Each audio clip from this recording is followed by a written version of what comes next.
My name is Greg Rowland. I'm a Master Wheelwright and a coach builder. My family business is in Collerton in East Devon, and we make any kind of horse-drawn or hand-drawn vehicles or carriages. The craft is very rewarding because at the end you have something tangible that you can look at, and when you see something going down the mall that you've worked on, or something being fired by the artillery that you've had a hand in, or some history that you've remade, it does give you a bit of a thrill.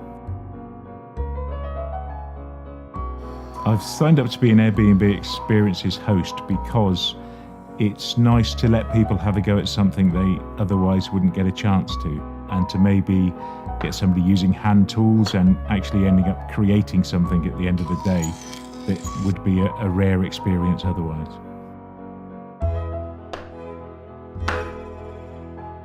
I never thought I would enjoy teaching my craft to new people until I actually did it, and you actually find out how much you do know, and it almost becomes more rewarding because you see them blossom and grow into being able to doing something that they would never have thought of.